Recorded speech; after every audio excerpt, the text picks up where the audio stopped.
Boost, boost. Boost, boost, boost. Boost Casino. Boost Casino. Boost, boost, boost. Boost, boost, boost. Boost Casino. Boost Casino.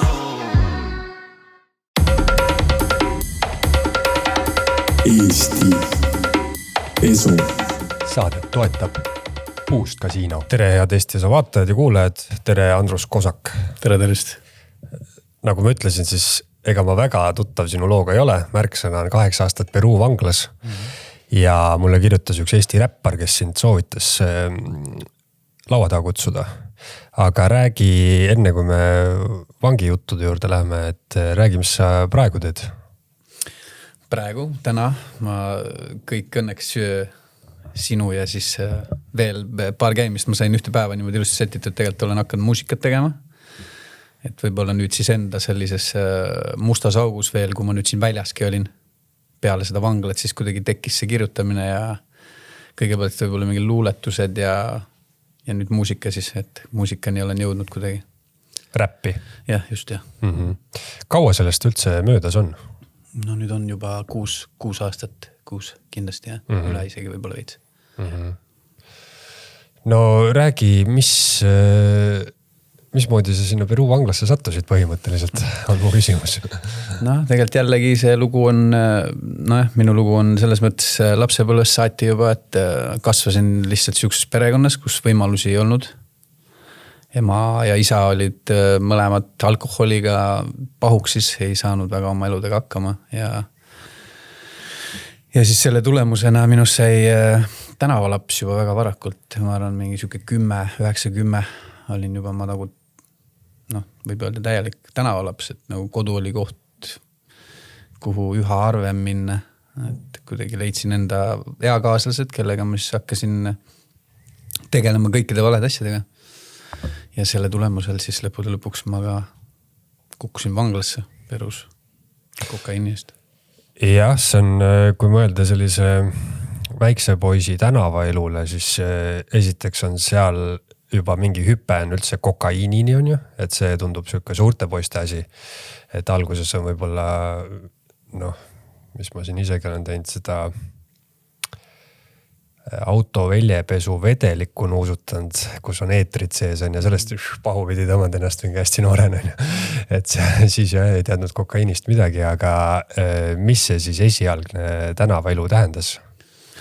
No tegelikult oligi esimene tänavaelu tähendas seda, et mul ei olnud nagu lapsena, kui ma ütlen sulle nii, et ei olnud nagu sellist asja, et nüüd lähme vargile ja varastame ja lõhume ja laaberdame ja kakleme ja tegelikult oli ikkagi see, et neid asju, mis vaja oli, neid pidi siis varastama, pidi siis õppima lihtsalt varastama või siis kuidagi endale neid asju saama, et 9-10 aastast last ju keegi tööl ametlikult kuskil ei võta, keegi ei võtnud isegi tõsiselt, kui midagi nagu rääkisid kellegile või kui julgesid midagi kellegile rääkida, aga just ma mõtlen nagu praegu tagasi, siis tänapäeval on meil praegu on meil hästi palju neid ärevusi ja depressioone ja mina arvan, et minul lapsena kõik need asjad olid olemas, aga koolis keegi seda ei näinud, nagu isegi õpetajad tegelikult ei teadnud sellel ajal sellest mitte midagi. Et nende jaoks oli see lihtsalt laps on õpiraskustega, laps on keerulise iseloomuga, aga keegi nagu ei saanud aru, et tegelikult, mis ei saanud aru, tegelikult kõik said aru, aga keegi võib-olla ei olnud ressursse, võib-olla ei olnud seda tahtmist, et keegi nagu tuleks ja sekkuks niimoodi ühe nüüd perekonna elusse ja võtaks sealt selle lapse ja hakkaks sellega tegelema, et aru saada või nii, aga üleüldse see küsimus, et ma vist mul natukene jooksis praegu kinni.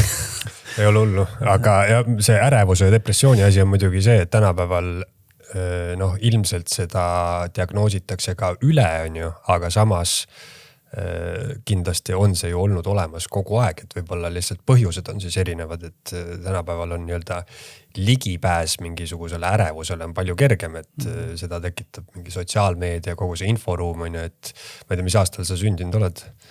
Mina on sündinud 87, et me on päris telefoni ja info ja seda sotsiaalmeediat ega midagi ei ole. Ma praegu ka ei kasuta seda, sest ma tõesti tunnen, et see, kui sa seal istud ja scrollid, et see kuidagi et ei ole hea sulle ajule, sa kohe tunned, et ta toob sellise ärevuse sulle peale, aga jah, et kuidas nagu kokaiinini üldse jõuda, siis lapsena tegelikult ikkagi oli see katsetamine, et esimene asi oli alkohol, mina ütleks ausalt, et alkohol on kõige hüppelaud, mina täna ei joo, ma olen juba 5 aastat peaaegu nüüd täiesti puhas, ma ei ole tilkagi joonud, ma ei joo ka enam mitte kunagi, see on täielik mürk. Mul kunagi, ütleme nüüd isegi vanemas peas nagu kaine peaga, mul kunagi ei tulnud sihukest mõtted, et ma läheks ostaks nüüd kokaiini või läheks ostaks speedi või läheks ostaks enda narkootikumi. Alati tuli see mõte siis, kui ma olin alkoholi joonud sõpradega. Et siis tulid need mõtted alati, et tänapäeva alkoholi nagu nähakse juba nii normaalse osana siin meil meie elus või selles sotsiaalelus, et inimesed nagu ei saagi enam aru, et üldse, et alkohol oleks üldse mingisugune probleem sellel, et see, jah. Et minu puhul oli esimene alkohol, võib-olla siis sealt edasi läks kanep ja nii ta läks, speed, amfetamiin, ekstasid, erinevad, kokaiiniga ma küll tutvusin niimoodi väga lähedaselt siis Peru vanglas. Et ma ei tea, ma ei teadnud nagu väljas väga palju kokainist midagi, sest tollel ajal ikkagi kokaiin oli tegelikult siukene eksklusiivne, et ta ei olnud igale ühele, nagu ta nüüd tänapäeval meil siin nagu on, et Eestis ka me teame tegelikult, need numbrid on väga suureks läinud, inimesed tarbivad seda ja mis seal tegelikult väga sees on, seda ka keegi väga ei tea ju, et see kokaiin kindlasti puhtana siia ei jõua ja seda enam ühele tavalise inimese laua peale ta tuleb ikka nagu nii lõigatud kui lõigatud, et seal võib-olla on seda 30%, mis ülejäänud on, ei tea ju, mida üldse tehakse. Mitte, et see õigustaks midagi, aga... Jah, see on selles mõttes ju, see tuleb ju nii kaugelt, on ju, et seal on nagu nii palju vahelülisid vahel, kes kõik tahavad ju oma osa sealt võtta ja välja vahetada mingisuguse lihtsama asja vastu, odavama asja vastu, on ju. Aga kokaiin, jah, nüüd alles hiljuti tehti need reovee uuringud, on ju, et nüüd on ta ikka igal pool laiali Eestis ja ja üldse selliste asjadega on huvitav nagu meelemürgid on ju alkoholi asjad, et alkohol on meie jaoks normaalsus ja ongi mingi osa inimesi, kes ei näe selles mitte mingisugust probleemi, et neil ei ole mingit sõltuvushäireid ja saavadki, ma ei tea, õhtusöögi kõrval joovad veini ja neil ei ole ja võib-olla isegi on nagu ekstreemsemal tasandil siuke tasakaalukus olemas, et ma ei tea, on mingisugused edukad inimesed, kes võib-olla nädalavahetusel teevad mõned triibud, aga nad ei lange või ei lähe kuhugi sellega mingisugusesse hullusesse, on ju. Et siis tekibki küsimus, et siuke filosoofiline küsimus, et mis me siis ühiskonnana teeme, kas me keelame kõik ära või me jätame kõik avatuks, et inimene ise peab teadma, mis ta teeb, on ju. Ja ega kumbki variant väga hea vist ei ole, sest keelamine, nagu me näeme, ei toimi, on ju. Tekivadki nii-öelda maffia tekib. Kui kõik jätta lubatuks, siis ma ei tea, Holland võib-olla on meil kõige lähem näide siuke, mis tegelikult seal ei ole ju kõik nagu lubatud, aga reeglid on veits teistsugused, on ju. Et siis tuleb lihtsalt trobikond mingisuguseid turiste, kes hakkavad seal nagu mellama, et võib-olla isegi kohalikud nii hullu ei pane, on ju. Aga seda ma tean, et mingi hetk sa läksid Hollandisse elama, et kuidas sa siis nagu siuksest, ütleme, kui sa niimoodi kronoloogiliselt võtad, et siuke tänavaelu algas, tulid alkoholid, droogid, et kuidas sealt Hollandini jõudsid? Tegelikult Hollandini jõudsin ma niimoodi üldse, et ma siis tollel ajal käisin siin Eestis, käisin Luua metsanduskoolis, ikkagi nagu sees kogu aeg oli, sest õde võttis mind enda juurde, mul sees kogu aeg selles mõttes oli plaan, et tahaks ikkagi ju nagu normaalse elu peale, sest närvipinge ja kõik see ärevus ja kõik, millega sa elad siukses maailmas, kui sa elad juba väga noorest peale, siis tegelikult ikka väsitab su nii retsilt ära nagu. Aga minust kuidagi nagu see pisik oli niivõrd tugev sees ja tollel ajal oli siis 2011, 2010 lõpp, 2011 oli majanduslanguse aeg, oli väga tugev, see andis nagu, kõik teavad, Eesti inimesed teavad, see aeg oli väga siuke nagu, hirmutav aeg veits. Et ei olnud tööd ausalt, mitte midagi ei olnud leida nagu, pluss veel see ka, et minu taust ja kõik, ja kodune siuke veits surve ka, mis on nagu õige, et mingil määral ju ikka nagu pushiti, et umbes tööd ja see, kuigi ma otsisin, ei olnud nagu lihtsalt võimalust. Ja Hollandisse ma läksin, mul olid sõbrad seal ees, kes siis lihtsalt töötasid ja pakkusid töö otsa. Mis töö see oli? Seal oli erinevaid töid, ma tõesti jõudsin seal teha väga erinevaid töid ja seal on office'itena või kuidas ma ütlen siis nagu bürohooned siis, mis palkavad, lähed sinna sisse, sa pead mingisugused hunnikud pabereid ära tegema, seal mingi sofinumbrid ja mingi registreerimisnumbrid, et sa üldse saaksid tööle hakata. Ja siis nad põhimõtteliselt helistavad sul iga õhtu või saad käia mingite tööde peal või juhutööd või ma tegin seal riietega, töötasin betoonivabrikus, töötasin seal juustuvabrikus. Noh, igal pool, aga Hollandis oligi täpselt see, et seal on see elu on nagu veel kiirem, et me just rääkisime seal teemal, kas alkohol ja kokaiin ja kõik see narkootikumid, kas see kõik ära nagu ära siis keelata või mina nagu ei usu, et seda ära keelata. Ma arvan, inimesel peaks endal olema nagu peas seda jõudu, et valida nüüd, kas sa tahad juua või sa ei taha juua või kas sa tahad tarvitada või sa ei taha tarvitada, et need asjad ongi siia, ma arvan, pandud nagu õunad eedeni ajada, et iga inimene peaks ikka ise piisavalt tugevam aru saama, mis on talle hea nagu. Aga Hollandis oli just see, et seal seda narkootikumid hakkas liikuma suuremates kogustes. Erinevad narkootikumid, seal tuligi siis kokaiin, mille hind oli siis väga sükene krõbe, et oli süke väga tulutoov ja oli ka väga populaarne. Just populaarne siis inimeste seas, kes on kõrgematel ametikohtadel, siis ütleme niimoodi, et oligi väga paljud inimesed, müts maha, kes suudab niimoodi, et võib-olla nädalavahetusel teeb paar triipu ja joob paar bokaali, aga lõppude lõpuks mina olen jõudnud nagu aru saamiseni, et ma arvan, et isegi kui üks inimene iga nädalavahetus joob niimoodi, et reede ja ütleme kolmapäevast juba kuradi, keha annab tunde ja värki, et siis mina võiks öelda küll, et tegelikult on juba probleem nagu, et kui ei suuda ühte nädalavahetust jätta. Ja Hollandis hakkas tulema lihtsalt kontakti järgi ja isu kasvas ja raha oli teine ja kõik, mis sellega kaasa tõi. Punast laternat tänavad, ise oled noor, veri veel vemmerdab, prostituudid, erinevad narkootikumid, raha. Konkreetselt mingisugust kohustust ega mitte midagi ei olnud, sellepärast last ei olnud, naist ei olnud. Ja kuidas ma ütlen sulle, siis marihuanat ma kasutasin seal tugevasti väga palju, ma arvan, et see väga palju mingil määral mind aitas, mitte et ma nagu nüüd hullult propageeriks seda või ütleks, et see on hea, aga kui tõesti peaks midagi valima, alkohol või marihuana, siis ma tõesti nagu valiks marihuana ennem. Et jah, Hollandis mina sain tuttavaks kokaiiniga ja nagu suurtes kogustes kokaiiniga. See on veel jah omakorda teema, et ütleme, kui panna kõik ühte patta, kõik alkoholid, kokaiinid, asjad on ju, et see on arusaadav, aga ometi on nende droogide vahel on ikkagi ka väga suured erinevused, et kanep ei ole see sama asi, mis on kokaiin või mingisugune inimesed kasutavad mingisugust, mingi psühhodeelikumid on nagu täiesti teine maailm, et see ei ole ju sükke asi, mida sa nagu nädalavahetusel sa ei lähe klubisse, et sööme seeni on ju. Või mõned kindlasti teevad seda ka, aga üldiselt sellega, seda saab kasutada ka hoopis teistmoodi on ju, aga metsa sa ei lähe ise ennast avastama, et või paneme triibu lauale. Et sellised keemilised droogid versus nii-öelda asjad, mis seened ja kanep, mis looduses reaalselt kasvavad, et seal on omakorda kindlasti ka väga, väga suur vahe on ju. Aga selles mõttes jah, et ega ei saa öelda, et kõik looduslik nagu kõigile sobib ja need on veel psühhoaktiivsed ained, need sul ikkagi panevad sul trippima hoopis teistmoodi, et kõik need keemilised asjad, need laksivad sul dopamiini lihtsalt ajus on ju. Ja siis pärast oled nagu tühjaks pigistatud sidrun on ju, ilge kass on peal ja väga midagi teha ei taha. Ma isegi ei taha mõelda, need ajad olid jube, nagu see on täitsa kreisi.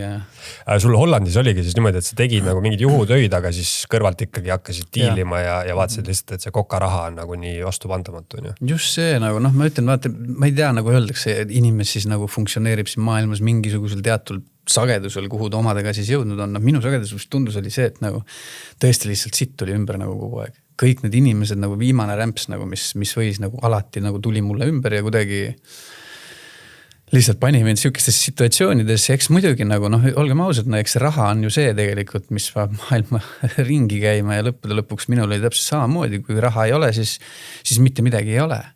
Ja kui nagu siuksed võimalused on, siis kui sa juba lapsest peale nagu kasvad niimoodi, elad selles maailmas, siis tegelikult ma ütlen sulle ausalt, et ega ma isegi ei mõelnud korraks, kas see on nüüd nagu siis niivõrd vale või kas see on niivõrd õige, mis ma teen nagu lapsena siin maailmas nüüd, sest mul ei olnud nagu kedagi selles mõttes, kes õpetaks mulle siis mingisugust kohusetunnet või annaks mingisuguse stardipaketi mulle kaasa, sest ma arvan, et kogu idee ju siin elus on see, et meie elame oma elu nii hästi kui oskame ja anname oma teadmised lastele edasi, et nende põlvkondadel oleks kergem mingisuguseid toiminguid teha, vaata enda kogemusele toetudes. aga minul jah, see oli nagu täielikult puudu, et kokaiin kuidagi näitas mingil määral, et seal on veits seda nagu stabiilsust tolle momendi ja selles momendis siis, kui ma nagu sellega tegelesin, et ma tundsin, et sealt saab selle raha ja jah. Kuidas Hollandis see diilimine käis, et sul oli ikkagi mingi kontakt, kus sa said rohkem ja siis müüsid nii-öelda üksikult edasi? Just jah. Et minul ja see kontaktid täpselt olid ikkagi nagu need suured kontaktid siis, kelle käest mina võtsin, aga ma sain nagu hästi läbi nende inimestega ja isegi praegu mul ei ole nagu kellegiga ei jäänud mingisugust midagi üles, et mina oskasin siis või õnneks sain oma asjad niimoodi kõik ilusti kinni pandud, et keegi kellegile võlgu ei jäänud ja keegi kedagi maha tappa ei taha. No see on jah omaette teema, et ütleme diilimine kui selline, et mis asi ta siis on ju, see on ettevõtlus. Just. Ja see on nagu tihti peale ikkagi igasugused narkoparunid ja asjad on ikkagi üsna head ettevõtjad või eristuvad siis need on ju, kes suudavad seda pikaajaliselt teha edukalt nii edasi on ju.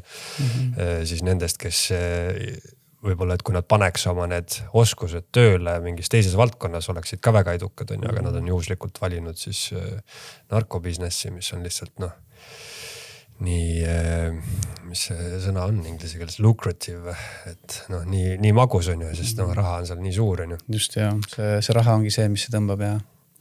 Aga kaua sa Hollandis elasid? Üle 2 aasta olin. Meil oligi seal Hollandis Amsterdamis, siis meil tekkis üks probleem, mitte mingi probleem, ise tekitasime probleemi, siis me röövisime ühte Bulgaaria diilerit, kes oli siis tulnud natukene valesse kohta sinna diilima. Ja me siis 5 tegime ta tühjaks, aga tegime päris nagu jõhkralt, võiks öelda. Ja siis lihtsalt ma pidin Amsterdamist ära minema kohe kiiresti. Sest oli oodata kättemaksu. Ja see kättemaks oleks olnud ja ma arvan, et võib-olla kuul pähe või mis iganes, aga võib-olla oleks lõpetanud kuskil jões või, aga kindlasti ma arvan, et praegu täna siin ei istuks siis. Et jõudis sinna maale ja siis Amsterdamist me kolisime ära, me läksime Utrechtisse. Utrecht on 20-30 minutit Amsterdamist, väike linnakene, siukest ilus.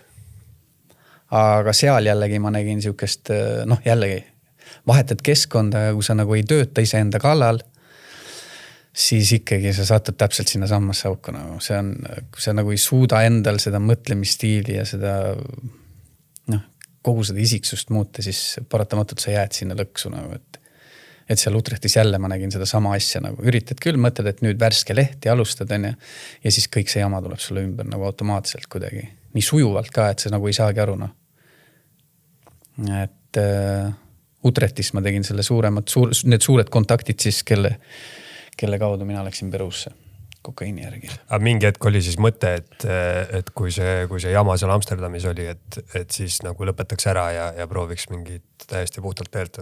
Mul oli kogu aeg see tegelikult. See idee oli nagu kogu aeg seal kuskil tagapeidus, aga sellest võib-olla sellest tahtejõudust jäi ikka nagu kogu aeg puudu või sellest determination või see et see otsus ei tulnud nagu nii kindlalt või oli selline kõikuv või aga jah ei suutnud nagu selle töökohtaga mitte midagi hoida nagu. Võib-olla see oli see sõltuvus ka tollel ajal juba, mis nagu ikkagi tegi selle meele niivõrd uduseks, et ei saanud nagu selgelt mõelda enam, prioriteedid olid paigast ära täielikult.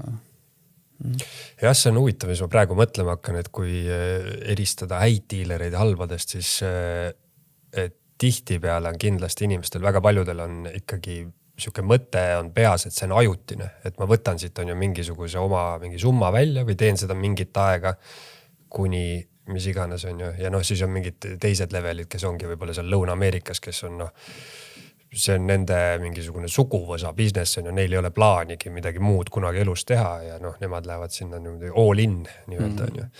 Aga kindlasti on paljudel ja siuke mõte ikkagi kuklas, et see on ajutine, et ma teen seda mingi periood, ma võtan oma raha välja ja siis ma lähen Maldiividele ja joon seda koksi seal rahulikult on ju oma miljonitega. Ei, kusjuures see on väga, väga huvitav, et sa seda ütled sellepärast, et minu kontakt samamoodi oli Surinamist, see ei ole mingi saladus.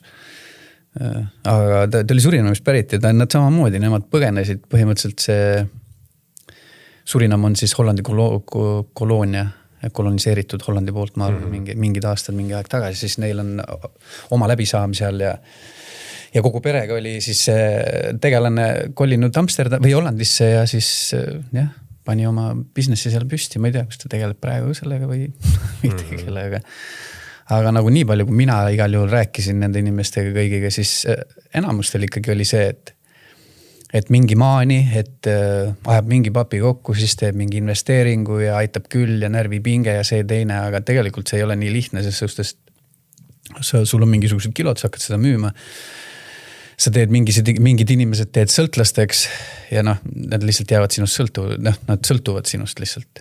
Et see business seda ikkagi nagu see on siuke ring, et see tõmbab su sinna niivõrd sisse, et lõpuks sa mõtled küll, et tahaks välja saada, aga mingi moment on hilja juba. See on ja ikkagi mingis mõttes teistsugune nii-öelda karjäär, kui ma ei tea, et teed mingit karjääri, mingi hetk saab kopp ette ja siis annad lahkumisavalduse ja hakkad hoopis midagi muud tegema, et seal on ja see ahel on, et sa oled üks lüli selles aheles ja esiteks need, kellele sa müüd, on sinust sõltuvuses ja samamoodi need, kellelt sa ostad, on mingis mõttes, sa oled nende klient, on ju, et kui sa nüüd järsku ütled, et ja nii suured rahad on lihtsalt mängus, et ja seal ei ole nii kerge välja saada. Väga tõsiselt seda. See on ja kõik ei tulegi välja. Aga olid sa siis ise juba tarbisid kokad ka kogu aeg või?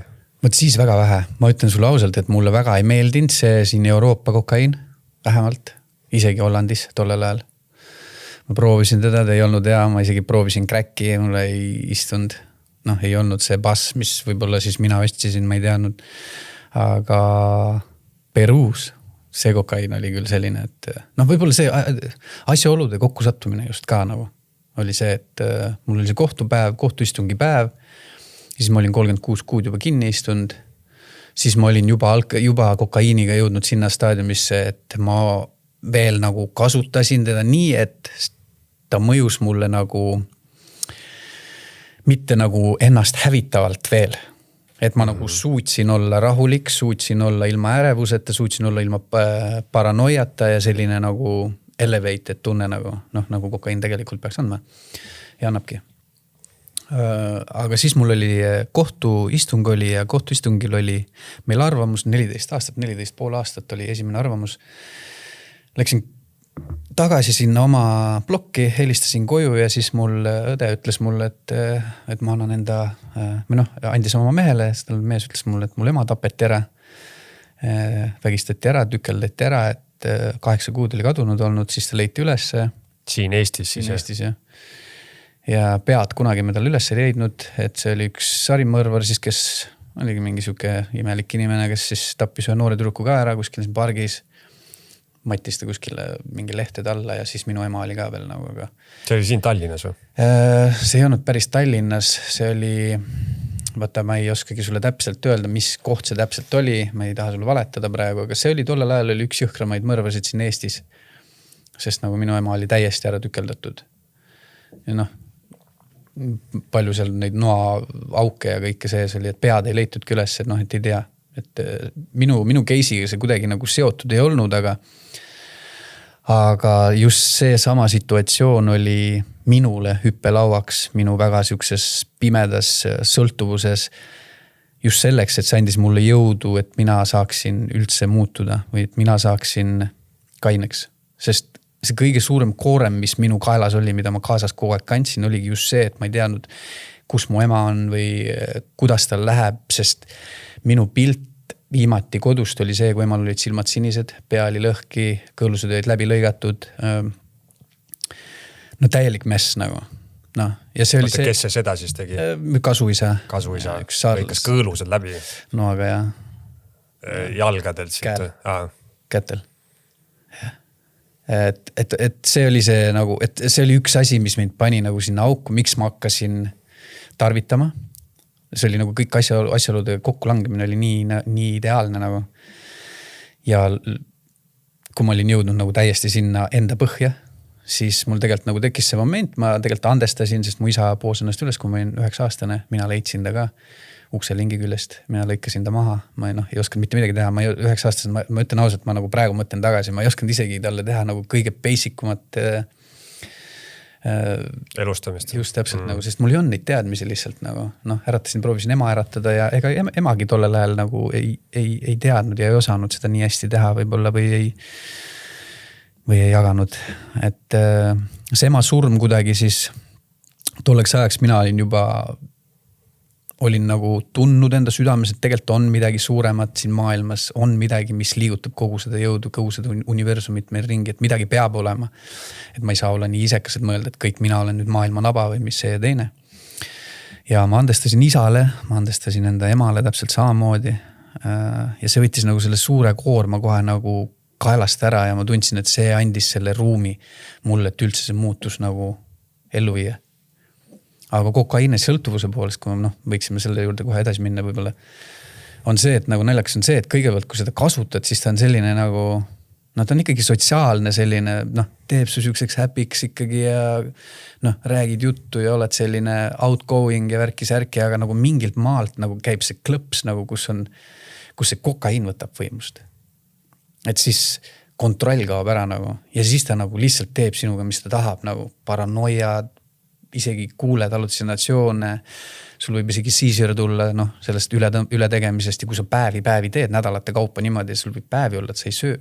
Sest kokaiin on see, et ta lihtsalt paneb su jalule. Ükskõik, kas sa oled söönud või ei ole.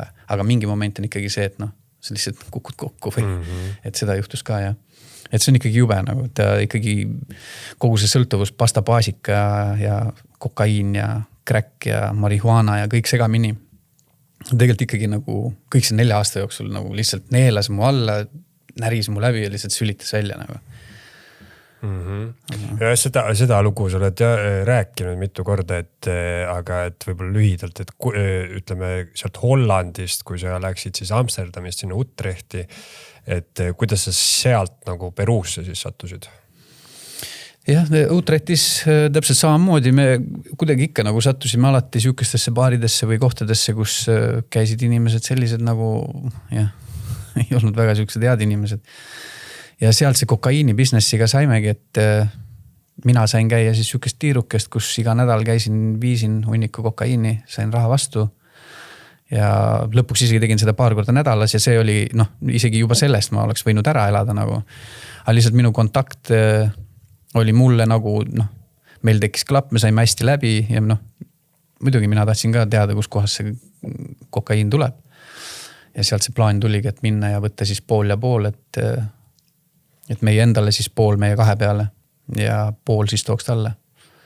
Et lihtsalt selle kontakti saamise eest siis umbes. Mis kogustest jutt on siis? No see oli ligi 7 kilo, mis on tegelikult, ma arvan ikkagi lennuki peale on palju. Ja siis lendasite Peruusse? Ei, ma mõtlen, sealt me pidime tooma siis Hollandisse. Jah. See oli ka, minu reis oleks läinud siis tagasi Saksa ja siis teine inimene oleks tulnud Brüsselisse. Aga kuidas te vahele jäite? Ja pikk jutt, aga selles mõttes, et läksime Peruusse. Tegelikult seal oli kohe nii, kui me tulime maha, sest meie algul ei teadnud mitte midagi sellest, kuigi Peruu juba ja Cusco veel eriti tollel ajal oli siis selline koht, kus tegelikult gringosid kukkus järjest ja tollel ajal hakkas järjest rohkem kukkuma. Ja nad olid väga teadlikud sellest. Et nii kui meie 2 tulime, siis meid võeti kohe, viidi eraldi ruumi, pandi nimed kirja, see ja teine nagu meie kohe ei vii neid asju kokku, noori loll ka, nagu väga ei ole isegi ju tegelikult väga ei olnud tolleks ajaks reisinudki. Ja nad juba teadsid nagu põhimõtteliselt, et nad mingil määral juba jagasid läbi. Ja lõpuks, kui me siis läksime, mina läksin üksinda oma reisi peale, minu lennukoks pidanud enne minema, et minu kott juba tegelikult läks minema, seal on see lint, lindi peal juba jooksis ilusti mu kott, mina mõtlesin, okei, kõik on hästi nagu. Kott jooksis minema ja siis järsku tuli sealt tagant ruumist tuli üks siuke lühem meesterahvas, siuke õige Peruu politseinik võttis oma märgi ja ütles, et lähen vaatame veits seda kohvrit. Läksime ja väga teadlikult kohe võeti siis esimene see pähkel löödi relvaga lahti. Nii kui sealt seda alumiiniumpaberit nähti, siis läksid käed raudu. pähkli sisse oli pähklite sisse. peidetud. Kuidas sa veedad pähkli sisse? No ja meistrilikkus, võt seal on ikka jube. No ma mõtlen, see ei olnud veel isegi kõige parem, kusjuures, kui ma seal vanglas Pistaatia pähkel siis või? Ja need suuremad maapähklid siis. Ja, ikka maapähklid sisse. No, seal on see aga ilusti kõik kokku pandud ja nagu sa ei saa mitte midagi aru. No, liimitud kokku. Pildid ja siis raamatud ja ikka jõhkrad meistrid ikka. Aga seal sees, vanglas lõpuks ma teadsin, tegelikult see kuidas seda kõike viiakse ja tehakse ja ma ütlen, see kujutlusvõimel ei ole piire, ausõna ei ole. Ei ja selles mõttes, et nii palju kohti, kust kontrollitakse, siis sa pead ju aina uusi kohti ja ägedamaid kohti nii-öelda välja mõtlema. Pähkli sees on küll ikka päris huvitav ja eeldaks, et see on mingisugust või mina mõtleks võib-olla kohe mingite koerte peale, et mingisuguse väga lõhnastatud asjad, mingi šampoonipudelid. Oli šampoonipudel oli ja siis oli ka parfüümipudel. Et nagu segada neid. Kuigi seal koer ei on, ma ei mäletaks küll, et oleks nagu koer on või midagi niimoodi seal ringi kõndinud. See Cusco lennujaam on ikkagi tegelikult on väga pisikene. Seal oli, seal väga midagi eriti ei ole, Et siis tegelikult põhimõtteliselt, nii kui te maandusite ja teid kirja pandi, siis nagu enam-vähem teati, et varsti te tulete tagasi oma mingisuguse laariga. Just, ja. Ja siis käsiraudu ja siis olin, mind viidi ära juba. Divandro Antidrogas oli mingi selline place. Mind pandi mingi trepi alla seal. Võt siis see reaalsus lõi nagu. Et siis kui ma vaatasin, kõik asjad võeti ära, nagu otsiti läbi rahad, kõik asjad läksid ja pandi sinna trepi alla, et seal mingi trellidega ainult mingi selline pisikene madratsi jupikene oli. See on ka nagu terve, see oli mingi poolest. Ja siis ma mõtlesin, holy shit, ma vaatasin kõiki neid nimesid seinte peal ja värki ja vaatasin, holy fuck. Aga too moment, kui sa olid lennujaamas ja siis nagu hakkasid lennuki peale minema, siis järsku tuli kutt tuli märgiga sinna, et ma ei tea, mul vist lõks adreka nii üles, et mingi, et kahtlane on et ma ei kujuta ette, mis pinge siis peal on. No ikka jah, pinge oli jõhkra peal. Selles suhtes ma teadsin, et mul on see seal. Ma ei ole kunagi nagu eitanud ka, ma ei eitanud seal ka, ma teadsin, ma tegin seda teadlikult ja ma tegin seda sellepärast, et mul oli vaja seda teha. Ja ma tollel momendil ei osanud teistmoodi lihtsalt oma elu elada. Aga kust te saite selle Peruus, et kas seal ei olnud nagu mingisugust kahtlast asja, et sa ikkagi lähed, ostad mingisuguse võõraste käest, ma ei tea, kas kõik suhtlus on inglise keeles või mina ei tea, kui palju nad inglise keelt räägivad, et kelle käest te saite? No suhtlus oli suhteliselt null, ütleme ausalt, selles suhtes mina suhtlesin ainult enda kontaktiga siin Euroopas ja see oli viimane päev, see oli 11. päev. Me juba mõtlesime, et nagu mis toimub, et keegi ei toogi midagi ja siis õhtul tuli öösel siuke vana, väike, pisikene, siuke tõeline inka, siuke pässikene oma koolikotid selja peal tuli. Kuskilt mägedest nagu. Lendas meile tuppa sinna sisse ja hästi siuke sõbralik, aga inglise keelt null ei rääkinud, meie hispaania keelt null. Ja kommunikatsiooni ei olnud üldse nagu selles mõttes, hakkas sealt asju välja võtma järjest ja põhimõtteliselt panema siis 2 unnikusse. Üks ühele ja teine teisele ja rohkem ei olnudki ja haida ja kõik. Me siis lihtsalt pakkisime ennast ära ja olime ready to go. Aga sul baarimees kukkus ka vahele? Et see oligi, mina olin siis juba Divandros uurimise all, mind siis veel ei uuritud, mina olin kinni, minuga ei tegeletud tollel momendil. Siis mind vahetati selli, mind viidi ühte teisi kongi ja siis ma kuulsin, siis tulid, seal oli minu arust üks prantsuse tüdruk oli, siis oli, kellega mina olin koos ja siis olid veel minu arust 2 mingit sukest nooremat kutti veel. Et ma ütlen ausalt, tolle momendil mul oli nagu mingil määral, ma ütlen, siit on öelda niimoodi, aga mul oli mingil määral hea meel, et mul sõber ka kukkus kinni sellepärast, et ma ei olnud üksi. Ma mõtlesin, fuck, nüüd tema ka nagu, et kurb ja igatepidi siuksed mixed feelings nagu see, ma praegu mõtlen selle peale tagasi, nagu ma nii selgelt mäletan seda. See oli rets, jah. See võib olla selles mõttes, et lihtsalt kui mõelda vangide peale, siis ma ei tea, USA filmidest me teame neid California vange, kus on just gängid ja asjad on ju, aga veel jubedamad tunduvad need Lõuna-Ameerika vangid, kus on tingimused on juba nagu nii kehvad on ju ja vähemalt selline nagu siuke stereotüüpne arusaam on küll nagu jäänud, et seal vangi sees on ikkagi täiesti mingi omaette maailm, kus väga mingid reeglid ei ole, on ju.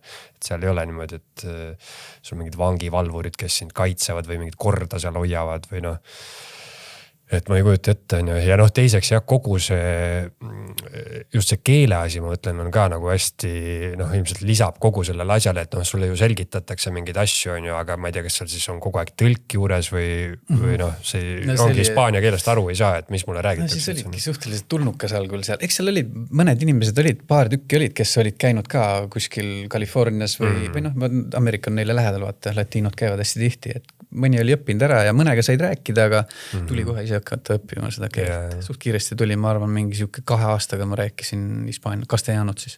Aga algul oli täiesti tulnukas nagu, et seal ikkagi ei saa öelda, et vanglas reeglid ei ole, seal reeglid olid, nagu need reeglid on väga, väga rangelt järgitavad ka veel, aga reeglid ikkagi nagu pättidele. Et need vangivalvurid olid seal pigem, ma arvan, pigem just moe pärast võib-olla. Et seal ei olnud nagu, et vangivalvurid tõid manti sisse, tõid sisse telefone, tõid sisse nuge, tõid sisse igasuguseid asju nagu selles mõttes, et ma arvan, et nad tegid isegi seda olukorda seal hullemaks. Kuigi ütleme siis nii, et 2011 kuni siis 2019, ma võin öelda, et tegelikult ma nägin seda muutust või arengut seal silmmärgatavalt. Et algul, kui 2011 ma kukkusin sinna kinni, siis see oli tegelikult üldiselt lahtine vangla, mis tähendab siis seda, et me olime niisugune topeltmüüride vahel küla, kus olid siis erinevad plokid. Ma käisin kõikides nendes plokkides. Ma olin niisugune, väga niisugune pohhuist kohe algul, sest mina olin nagu enda peast 100% kindel, mina sealt välja ei tule. Mul ei olnud mingit plaani, mul ei olnud mingisugust nagu lootust, nagu absoluutselt mul ei olnud see moment, narkootikumid olid see, mis andis mulle seda lohutust, aga samas nad tegid mind kogu aeg hulluks selles mõttes, et ma nagu, kui ma niigi kõndisin kogu aeg mööda noatera, siis ma nagu põhimõtteliselt hüppasin ühe jala peal selle noatera peal seal kogu aeg nagu, et võtsin võlgu suurematelt diileritelt, et kui Ameerikas on nii, et seal on vanglates mingisugused gängid, siis latiinodel on pigem see, et ongi üks suur, ma ei tea, Pedro Pancho, kes liigutab kilodena manti ja siis temal on hunnik koeri, kes siis tema asju seal müüvad, aga neid suuri pablosid oli seal ikkagi 4-5 tükki. Et mina oma hulluses võtsin neid kõigilt võlgu ja nemad nagu heatahtlikult andsid mulle võlgu, sest nad mõtlesid, et Gringol on raha, aga nad ei teadnud, et mina olen selline Gringo, kellel nagu ei olnud punast prossikinge taga. Ja kui see moment tuli, et nüüd tagasi maksma hakata, siis kõik need Pablod ja Pantsod saatsid mulle kallale oma neid väikseid koeri, kellega mul ei olnud nagu kahju nendega kakelda, sest neid ma võisin tuuseldada seal, neid ei olnud midagi, vaata, kui ma teadsin, et see Pantso ise tuli mult midagi sisse nõudma, siis ma ju tean, et ma olen võlgu sulle. Et siis ma võtsin oma laksud ikka vastu nii, nagu peab. Et tegelikult ütleme, see lõpp ja see klaarimine ja kõik see kaineks saamine ja seal samas selles keskkonnas ka veel nagu see oli jube suur töö. Alguses oligi siis niimoodi, et ütleme, sa said oma karistuse kätte, mida sa alguses arvasid, et on siis 14 aastat, on ju. Ja siis tuli veel jõhker uudis ema sellisest väga vägivaldsest mõrvast, on ju. Ja siis sa olidki vangis, olid täiesti laksu all kogu aeg ja panid hullu seal nii-öelda, on ju. 4 aastat ja üle 4 aastat. Nagu täiesti igapäevaselt. Ma ütlen, kui ma maha jätsin seal keskkonnas seda kõike, siis täiesti nagu imik, nagu ei suutnud süüa, ei suutnud kõndida normaalselt, rääkimata üldse mingisest meeleselgusest või see oli jõhker ja jubena. Selles mõttes ma olin ikkagi jõudnud nagu siuksesse staadiumisse, kus ma magasin betoonpõranda peal niimoodi, et pool tekki oli all ja pool oli peal. Kui meie sinna jõudsime 2011 aasta, siis me magasime siukses kõige tagumises otsas D-Deventidoos, see oli siis mõeldud 22 terroristile, kõige siuksed mingid vägivaldsemad terroristid, neid hoiti seal selles paviljonis ennem, kui meie sinna ka jõudsime, siis nemad said ainult välja, said 45 minutit, istusid rätsepa istmes ja see oli siuke hästi nagu teistmoodi vangla. Tolleks ajaks, kui mina kukkusin, siis ta oli veits muutunud küll, jällegi paremaks muutunud, need terroristid olid kõik ära viidud seal, siis see Deventi toos oli tehtud siis nagu Ayacucho sellistele rikastele pättidele. Ja siis meid pandi nendega sinna kokku. Aga need rikkad pätid siis suuremalt teavad, nad ise liigutasid kõike seda manti, kõike seda kokat ja pastat ja mis iganes kõike seal. Aga nad ise ei tarbinud seal paviljonis ja mina tarbisin ja mul oli nii vuhhu. Kui mingi delegado tuleb mulle ütlema, sest neil oli nagu kollektiiv, siis kellega nad seal hoidsid korda ja värki ja Et siis ma sain nendega võideldud seal kõvasti kogu aeg. Ja siis mind liigutati kogu aeg Deventi doosist, mind viidi ka paviljon 3. Kui algul oli meid seal sellis ühes ruumis, siis võib-olla mingi selline, palju meid seal oli 13-12 inimest.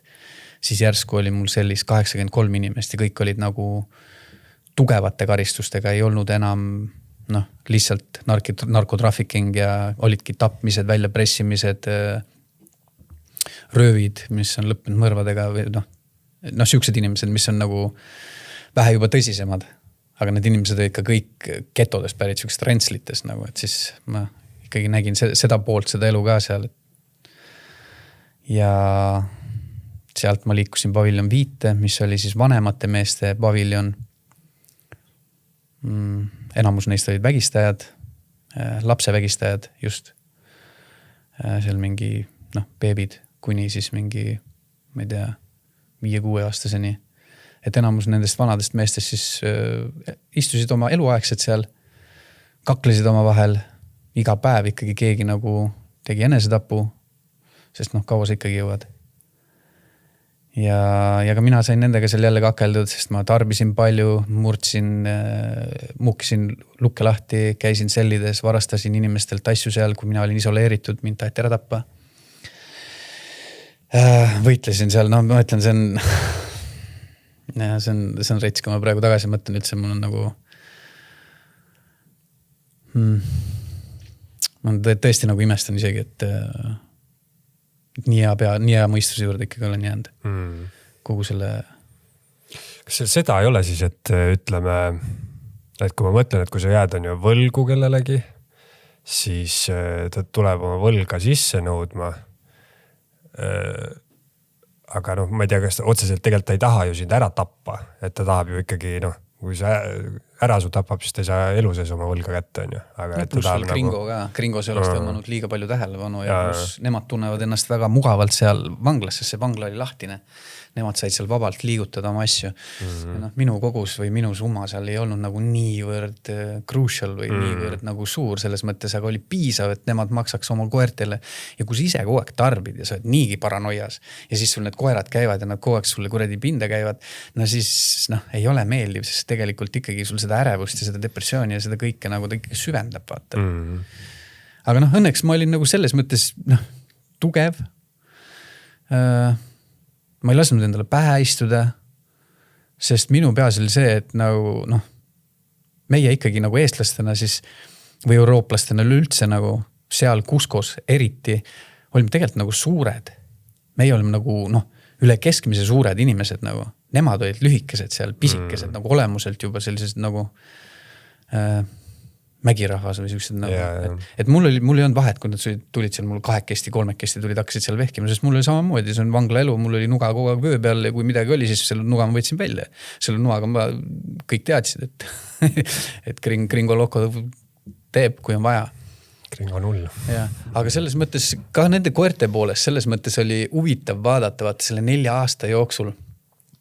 Kui sa oled ise see narkar ja narkosõltlane, siis ka teised, kõik need koerad, kes seal olid täpselt samamoodi sõltlased, siis tegelikult me mingil määral hoidsime kokku, sest me saime aru, me kõik sõdisime seda samad sõda. Nagu enda peas just see sõltuvus ja kõik see, et me olime täiesti jõuetud selle eest. Et lõpuks õnneks oli see, et minu kontaktid, kelle käest mina võtsin seda kokat ja värki, ma ikkagi nagu proovisin klattida neid asju niivõrd hästi, võib-olla seal oli mingi moment, kui ma pidin kellegi riideid pesema või ma ei tea, tegema mingisuguseid siukseid juhutöid kiiresti kellegile vett viima või, sest seal ei olnud sellist voolavat vett ja värki nagu. Et ma proovisin nagu klattida, aga mis on nagu tore just mõelda selle koha pealt, et need suuremad parõõgad siis, kelle käest mina võlgu võtsin, sest tegelikult nad ikkagi nägid seda, kui mina hakkasin enda võitlust pidama ja tahtsin kaineks saada, siis nad olid nagu väga selle mõtte taga. Ma ei tea küll, miks. Ma olen mõelnud väga palju selle peale, et miks just, aga just see, et nad nagu näevad sind, et sa püüad olla kaine, siis nad kuidagi tahavad sellele kaasa aidata või nad tunnevad selle ära või nad saavad aru. Ja oli kuni sinna maale, et nad tegelikult lõpuks, ma ütlen ausalt, et mul ei jäänud mitte kellegi, mitte midagi õhku, võib-olla kui seal oligi 10,000 kokaiinivõlgasid. Et inimesed ikkagi nägid, et mina seal samas keskkonnas hakkan nüüd oma muutust tegema, siis väga paljud paid õla alla, aga väga paljud ka ei pannud. Aga kui sa juba ennast hakkad seal korda ajama ja teed trenni ja sa oled füüsiliselt ja siis ükski koer ei tule sulle ka midagi ütlema, sellepärast et lihtsalt ei ole täpselt et saavad tappa vaata. See on jah, inimestel on, või ma ei tea, kas päris nii 2 lehte saab lüüa inimesi, aga tihti peale on niimoodi, et on inimesed, kes on, kui sina hakkad justkui nagu eest ära minema, et sa oled ühel tasandil nende inimestega, siis see neile ei meeldi, siis nad tahavad tõmmata sind tagasi alla, sest see tuletab neile meelde, et nad võiks ka ise muidugi paremini teha. Ja sellepärast öeldakse, et mingi, et umbes, et igasugune heit ja kriitika tuleb alati alt poolt, et kui sa kuskil tasandil oled. Ja siis on inimesed, kes nagu tõesti elavad sellele kaasa, et ma kujutan, et vanglas on ka, et sul on nii palju juhtumeid, sa näed seda mustrit, kuidas mingisugused narkarid käivad alla ja kus nad ikka lõpetavad, enam lõpuks ikka oled surnud, aga et siis on võib-olla lihtsalt nagu väga, midagi erinevat, et keegi nagu erineb, et siis on nagu hea sellele kaasa elada, Et just seal vanglas täpselt samamoodi oli, ma ütlen ausalt, et kui ma olin juba mingi paar aastat oma siis selle sõltuvusega, siis mina ütlen, et mul oli võimalik näha ühte sükest situatsiooni, sest õhtul meid viidi siis sealt küla pealt, tehti uksed lahtine, kell 5 oli äkki või, hommikul kell 7 meid peksti välja, kell 5 tehti uksed lahti, et saad sisse tagasi ja siis oli põhiline suitsetamiskoht oli siis WC. On suur WC, kus on see urineerimise koht ja augud lihtsalt. Ja seal seisid ja kõik suitsetasid ja ma ütlen jälle, seal vanglas ma nagu selles mõttes ma nägin, kui vähe on ühel inimesele vaja, et siit mingi kiip ära läheks. Ja ma ka nägin, kui palju üks inimene talub. Et see oli nagu ühest äärmusest teis, et mul oli üks tuttav, üks inimene, kes seal kukkus kinni, üks noor kutt. Hästi andekas jalgpallur oli ja üleüldse tegi sporti ja värki ja ta hakkas mikstoosid suitsetama nagu kohe hästi varakuselt, nii kui ta kukkus kinni, aga see miksto on siis pastabaasika koos marihuanaga, aga ta on siuke hästi tugev, et ta teeb sulle väga sellise kõik ei handle'i ära seda. Et, nagu marihuana ja koka segamine põhimõtteliselt. Ta on pastabaasika, ta võiks olla, ma ütleks rohkem, ta on selline nagu crack'i tüüpi, et ta on üks protsess ennem seda kokaiini siis, et ta on siuke baas-base, pastabaasikaks kutsutakse seda. Ta on hästi tugev, hästi addiktiivne. Ja kuidas üks inimene siis seal vetsus meiega suitsetas ja lihtsalt ringi peal niimoodi joint ja said aru, et inimesel lihtsalt käis klõps peast läbi ja täiesti kadunud. Klaasist on pilk ja täiesti nagu ei saa üldse kontakti enam inimesega nagu. Et siis kuidagi ma sain aru või nagu tundsin, et kogu see aeg ma võib-olla nagu siis olin oodanud, et kuradi keegi tuleb ja päästab mind ära või ma ei tea nagu. Aga siis ma sain nagu aru, et mitte keegi ei tule mind ära päästma, et kui ma tahan nagu midagi üldse elus saavutada või teha või kuhugile jõuda või sealt üldse välja tahan saada või oma lõde näha või õe poegas, et siis ma jätsin oma õe pojad, jätsin maha niimoodi, et nad olid mulle põhimõtteliselt nagu põlvepikkused, kui mina läksin minema nagu siit. Et mul nagu mingid asjad olid, mida ma tahtsin ikkagi uuesti või mida ma veel tahtsin näha, et mingi motivatsioon oli olemas saata. Aga mis hetkel sa said teada, et sul sellest 14 aastast ikkagi 8 on kandmisele läheb? See tuli järjest. Kõige esimene oligi 14, siis järgmine oli 11 ja siis tuligi 7 aastat 11 kuud. Et see oli siuke tavaline protsess, sest nad algul siis panevad selle maksimumi ja siis sealt see advokaat kuidagi sai ikkagi alla, et tegelikult see norm oli tavaliselt nende kilode eest oli 6 aastat 8 kuud, olid kõik eelnevad inimesed saanud ja millegipärast siis meile pandi 7 aastat 11 kuud, millest me kõik istusin ära. Aga ma ei tea, mis perioodi jooksul see toimus, et kas nagu, et kui mingi siuke poole aasta jooksul või? 36 kuud oli see eeluurimine, lihtsalt see oli siuke tume aeg, seal ei teadnud väga midagi, mis toimub nagu. Et see case üldse ei puudutatud, et seal oligi pigem siuke õppimine ja arusaamine, kuidas miski asi töötab. 2011 oli see hästi populaarne, oli selja tagant magama kägistamine. Et vangla peal, see vanglas oli vist äkki mingi 2800 inimest. Et seal mingisugused siuksed käigud või mingisugused kohad, kuhu sa läksid, siis selja tagant pandi sind magama jälle ja kas jalanõud või mis iganes taskus oli isegi paar pakki nagu, isegi selle pärast, isegi ühe solli pärast. Lihtsalt pandi magama ja tehakse tühjaks ja see oli hästi siuke populaarne, siis vaikselt kuidagi läks vähe turvalisemaks. No aga mis hetkel sul tekkis see tunne, et ikkagi, ma ei tea, tahaks ühe lapsi näha ja mingi lootuse nagu kiiret? Võt see on ka jälle, seda olukord on nagu nii keeruline, ma praegu oma kogemusnõustamise lõputöös ka täpselt samamoodi, ma üritasin nagu seda kirja panna ja enda jaoks kuidagi teadvustada või ise ka nagu aru rohkem saada sellest momendist, sest nagu ma ütlen ausalt, ma mäletan, ma olin enda selle voodi peal, ma tegin tarbisin oma manti nii palju, kui mul seal oli, aga mingi moment ma nagu jõudsin, ma mäletan, ma tegin selle mikstava, ma tegin mingi juti peale ja see oli mingi täpselt selline hetk, nagu kus oligi selline üledoosi moment vist. Ja ma nägin nagu reaalselt, et ma ise ennast ülevalt siis, et ma olin nagu pikali niimoodi ja mis seisus ma nagu seal olin ja kuidas ma nagu olin. Ja kehaväline kogemus. Kehaväline kogemus nagu täielik. Ja siis oli, mul oli täiesti nagu siis mul tuli nagu see pilt ette nagu, et ma mõtlesin nagu, what the fuck, et kuhu nagu siit edasi ja ma mõtlesin, et seal on ainult 2 varianti, kas keegi tapab ma ära, ise provotseerin, keegi tapab ma ära või on mingi üledoos või nagu, et kas see on tõesti nagu see, mida ma siis tahan nagu, kas ma olen elanud kogu oma selle lapsepõlve ja kogu selle elu nagu nüüd niimoodi, et ma nagu teadlikult siis tapan ennast siin ära kuskil teisel pool maailma otsa nagu.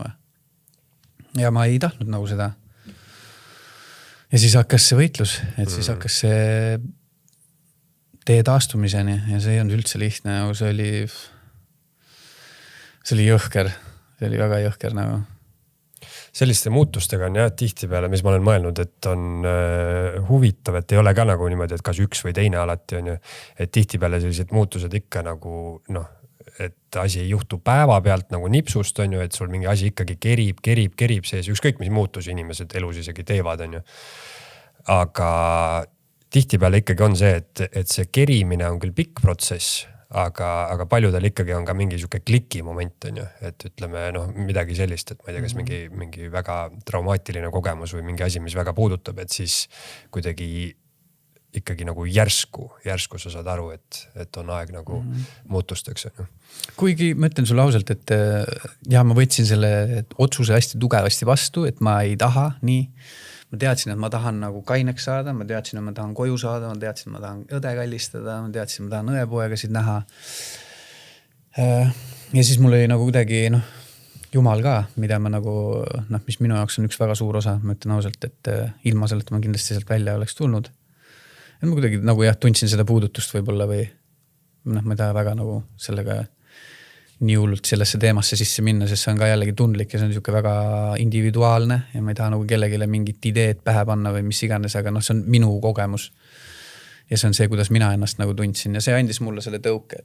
Ja nagu ma enne mainisin, siis kogu see sõltuvuse teemaga oligi see, et kõige suurem raskus, mis ma kogu aeg kaasas kandsin ja mis tegelikult mind selles mustas augus hoidis, oligi see teadmine, et ma teadsin, et mu ema ei ole heas kohas. Aga siis selleks momendiks kuidagi need asjad kõik klikkisid niivõrd loogiliselt, et ma sain aru nagu, et seal on Jumal, et seal on midagi suuremat on, et miski nüüd andis mulle selle märgu, et nüüd on aeg nagu nüüd on aeg endas mingi muutus teha. Ja teiseks, mulle tundus nagu nii loogiline see ema surm, mis siis, et see oli nagu kõige kuradi jõhkram või see oli nii või teine, aga minu jaoks oli selline lahtilaskmine või selline vabanemise moment sellepärast, et ma tundsin, et ema on nüüd õige koha peal, ta on hea koha peal ja ma ei pea muretsema enam. Et nüüd on kõik sellega. Et nüüd on mul see ruum ja nüüd on mul see nagu see potentsiaal olemas, et nüüd ma saan selle muutuse nagu täide viia. Ja nii see ainult saigi sündida, aga see ei juhtunud nagu üleöö ja see ei juhtunud kohe sellepärast, et ma kukkusin tagasi. Nagu enne sa ütlesid, et on inimesi ka need, kes altpoolt tulevad. Ja oli igasuguseid, ma ütlen, minu kõige nagu nõrgemates või kõige sellistes nõrgematel momentidel väga siukseid sniikisid ja kavalaid inimesi just need koerad just, kes tulevad ja sulle pakuvad ja moosivad ja siis tulevad, noh, saad aru, tahavad sind tagasi tõmmata, aga lihtsalt ja kukkusin ka. Ja ma arvan, et see on ka väga suur osa paranemise tee juures. Aga ikkagi nagu see otsus oli võetud nagu hästi-hästi konkreetselt, et ma ikkagi tahtsin kaineks saada. Selgeks üleüldse. No millised need füüsilised kõrvalmõjud on, kui sa oled seal 4 aastat põhimõtteliselt jutti enam-vähem pilves olnud ja siis proovid kaineks saada, et siis on ilmselt tunda ka, et midagi teistmoodi. Ja, see oli ränk nagu, noh, meil oli niimoodi, seal vanglas toodi sisse siis kaupa restoranidesse, on ju. Kusko on üldiselt on ikkagi mägede vahel, ta on selline no, konkreetselt mägede vahel. Ja see Gengoro vangla oli siis üles ehitatud, ta oligi siuke nõlva peal üles ehitatud ja pidid ülesse tulema hästi pika siukse trepi nagu kõik need produktid, noh, kartulikotid, makaronikotid ja noh, mis iganes erinevates restoranidesse toodi siia ette, on ja noh, entrance'isse ja siis siit viisid need koerad siis põhimõtteliselt kõik, noh, seda tööd tegidki põhiliselt sõltlased. Läksid, seal oli 80-kilone kartulikott või 100-kilone kartulikott ja kui sul teed kräkki või teed seal kokaiini või pastabaasikat, no sul on jõudu. Sa võid olla nagu kuradi harjavars, aga sa viid ära selle 80 kilo selle kartulikoti sealt trepist ülesse. Ja siis ma vedasin neid üks päev seal nagu nii olega, ma olin juba teinud mitu trippi, nagu see oli see, millega sa siis õhtuks endale taskutäie kogudenne. Ja mul kuidagi üks disk siit tagant kuradi selja pealt liikus nagu ära ja magasin põrandal ka. Ja ma ei suutnud käsi liigutada. Mõlemad käed olid täiesti paralaist. Ma ei suutnud piipu täis panna, ma ei saanud mitte midagi teha. Ja ma olin tõesti nagu, ma olin jõhkralt, noh, ma olin väga paranoiakas selles. Ja hommikul ärkasin üles ja kuidagi nagu tundsin, et mingi nõksuga läks veits nagu paremaks ja kuidagi ikkagi sain nagu liikuma selle asja endale, et jah, oli selline situatsioon, sest seal mingit arstiabiga mitte midagi ei olnud. Siis kui mul 2 ribi lõhki löödi, siis ma magasin betoonpõranda veel, noh, võid ette kujutada, kuidas saad magada betoonpõranda veel, 2 ribi sees on, et arstiabi või kui sellist seal ei olnud, mul tõmmati üks hammas ka seal välja ilma mitte millegita, et võla katteks või? Ei, see oli juba sellepärast, et mul oli, seal oli söök üleüldiselt oli niivõrd räpane, kui ma algul kukkusin kinni sinna ja meie ruum oli niimoodi, et meil on WC-d mitte midagi seal. Meil on pirni kelaes. Kõik me hakkasime ise vaikselt ehitama, see väljast tõime. Siis oli kogu muusika käis pangede peale, sest pangedega toodi sisse õli ja kõik on deep fried. Siis neid pangesid oli hästi palju, siis igal ühel oli oma pang. Ja meid oli seal 13-14 inimest ja too moment oli seal rotte nii meeletu palju, nii kui läks pimedas, sa kuuled, kätsivad, möllavad, jooksevad seal, magad oma selles nurgas ja siis tunned, kuidas teki peale ronib rott. Siis viskad selle roti järgmisele vennale. Et söögi, me saime kõik söögi mürgituse seal, nii et nagu mõlemast otsast tuleb välja, nagu ütled ette, ilma tuleta öösel ja 13-14 inimest kõigil on see jama, siis ainult kuuled, kuidas ämbrite peal möll käib nagu. Et see oli päris siuke hirmutav. See hammas oli siis hammas oli sellepärast just täpselt, et ma sõin riisi ja selle riisi sees oli kivi, ma ammustasin seda kivi, mul tuli hambast kild välja, seal niigi see hügieen ei ole nagu noh, niivõrd palju, ma mäletan mingi raketiga, rakett on see, kui on see vangla läbi otsimine, siis põhimõtteliselt kaotad kõik oma asjad ära, sest kõik loobitakse põrandatele ja siis hiljem, kes SMS leitakse, et noh, hambaharjad ja kõik siuksed asjad, no pidid kogu aeg endale uusi sebima ja see hammas lihtsalt läks järjest ja aastatega, kui sa suitsetad ka veel, tavalist suitsu ma ka suitsetasin kogu aeg ja marihuanat, noh, kõike, siis hammas lihtsalt läks ja mingit maalt oli põletik nagu kuum ja niiske kliima, mis seal niigi on. Siis nagu oli selline, noh, oli lihtsalt vaja välja tõmmata ja siis tõmmati mul välja ta niimoodi, et hoiti kinni ja no põhimõtteliselt näpitsatega, aga noh, õnneks ikkagi saime välja ilusti ja tuli koos juurega või? Juurega, jah. Ja siis pandi vati tipp otsa, vati tups pandi niimoodi auku sinna sisse ja bye. Ja no inimkeha jah, taastub ära kõigest tavaliselt. Et õnneks nüüd ma väljas olen kõik ilusti korda teinud hambad ja asjad ja aga kas mingi perioodi siis vangla karistuse lõpust olid sa nagu pikalt nagu täiesti kaine? Et mingi hetk lõppesid need tagasikukkumised ka ikkagi ära, et kui pikalt see periood kestis?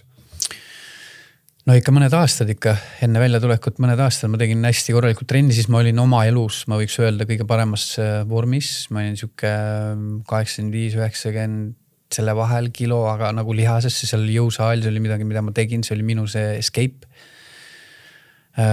Kuigi ma seal ka veel väga nagu oma nende traumadega ja ärevustega ja depressioonidega ja kõige sellega nagu ei saanud nagu väga tööle hakata, aga jah, ma jooksin kokku jälle.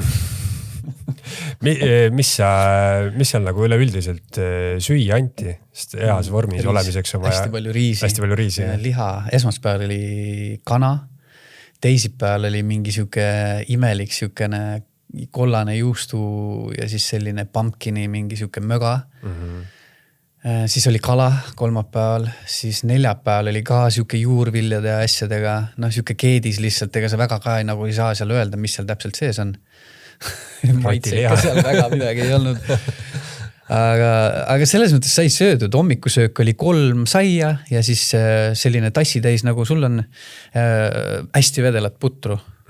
Et selles mõttes nagu basic söök oli olemas, noh, ma ütlen sulle täitsa ausalt, et täna ma olen täitsa happy, et mul siukene dieet seal oli, sest ma nüüd tulin välja, siis ma mingil maani nagu hakkasin otsima seda meeleselgust, siis ma isegi tundsin ülesöömisest isegi, sul on see, et sul on täiesti siuke pilves tunne kogu aeg. Et jah, et süüa selles mõttes seal täpselt nii palju sai, et ära elada. 2 korda päevas. Aga seal vanglas alkoholi joodi või mingisugust veini pruuliti või? Ikka ja tšitša. Tšitšat tegime. Tšitša on siis puuviljaga, käärimise teel, siis kartul, riis, suhkurt hästi palju, samad ämbrid.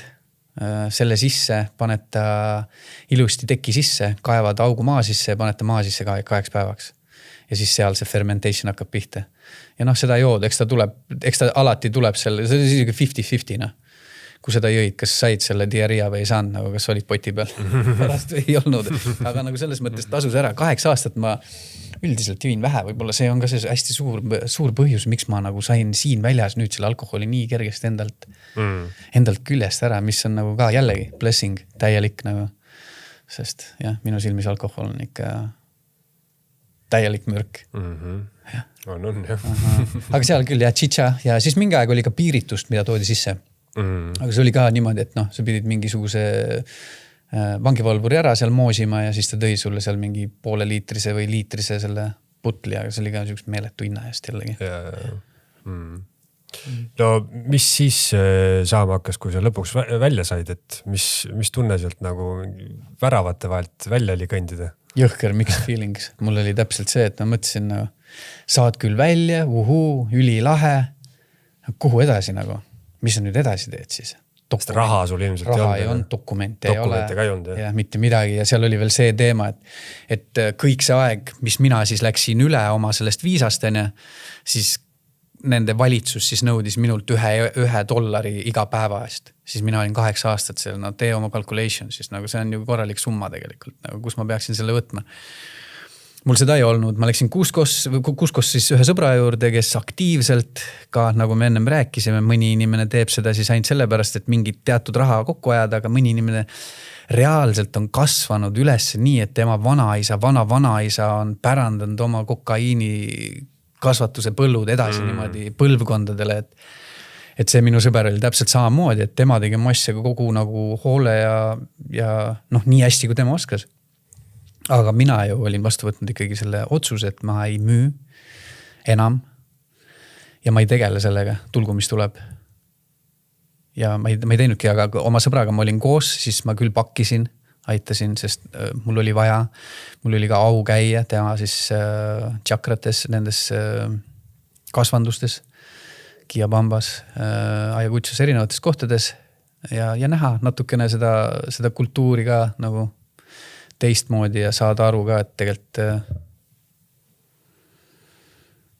ja see on nagu nii weird business, ma ütlen ausalt, ma seal rääkisin nagu vanemate meestega ka ja samas nad on nagu niivõrd uhked, et neil on see puhas kokaleht ja see ja teine, aga samas nad nagu ei propageeri ka seda ja kasvatavad ja noh, ma nägin, et inimesed teenivad raha seal ainult puhtalt sellega, et noh, et Peruus nad kasvatavad, teevad selle ja nad viivad selle näiteks Brasiiliasse, see on ju tegelikult, või siis Kolumbiasse kas või. Kolumbiasse ka viiakse. Bolüübiasse ka teeb samamoodi, aga see on lihtsalt ainult üks piir, mida sa pead ületama. Ja see juba teeb hinna topelt. noh, kui sa viid sinna, ma ei tea, tollel ajal siis oli siuksed 53 taolised masinad, ma arvan, sul tuleb silme ette need vanad 53, 51 need kastikad, noh, nende täis viiakse sul sinna Boliiviasse. Et see oli hästi huvitav näha, et see kokaiin kui ise selline kultuuriliselt ja kõigelt, noh, seda on ju meditsiinis ja kõiges on. Et kuidas need vanad